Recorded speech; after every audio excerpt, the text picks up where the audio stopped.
can we see the analog of that here? What is the algebraic condition that tells us exactly the same thing? Of course, algebraic.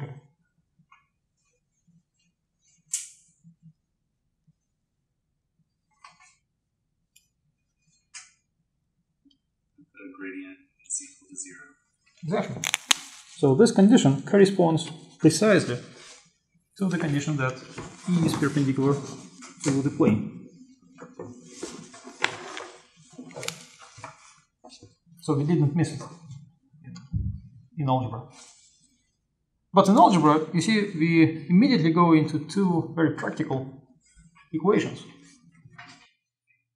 So what do you think the analogs of those are?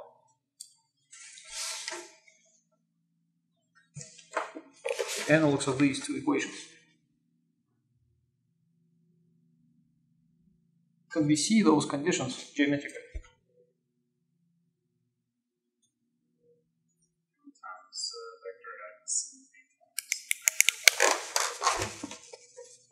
So the system,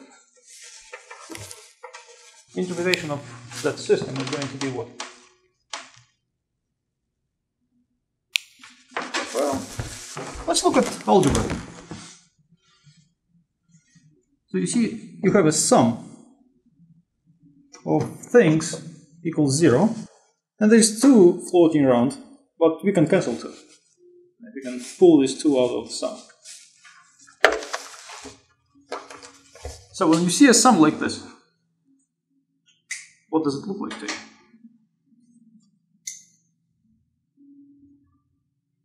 Sum of products.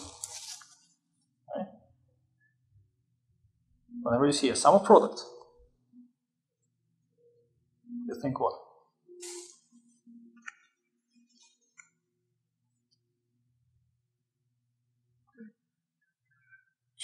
Yes, that's what you think. Don't be afraid of telling me. So you see a dot product, right? So you see a dot product, and therefore you may think of this being coordinates of one vector, and that being a coordinate of another vector. And what you're saying here is that dot product of those two vectors is 0. Don't we see what that vector is? Well, that's the x vector. And what is this vector? Having coordinates yi minus mxi plus b.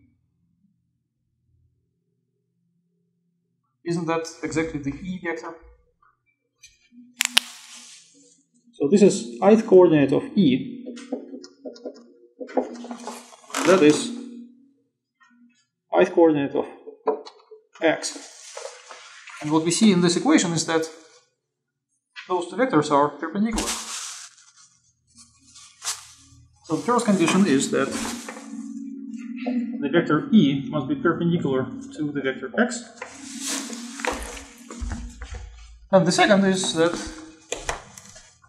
the same vector E must be perpendicular to what? To the vector made of ones. So E is perpendicular to that vector made of all ones. And now that system of two geometric conditions is exact analog of this system of two partial derivatives being 0.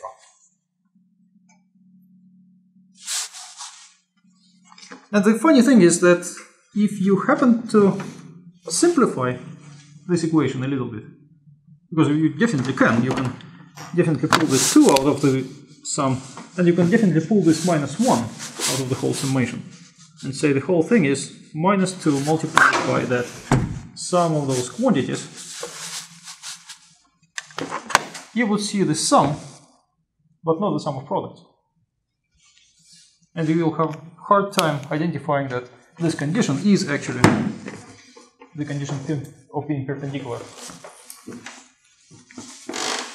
I'm not suggesting you never simplify whatever you see algebraically.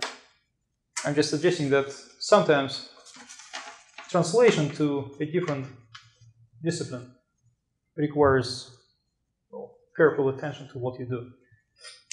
And natural simplification on the side of algebra may not be so natural on the side of geometry. Okay, well, so far we have very nice correspondence, don't we? Everything in algebra corresponds to geometry and vice versa.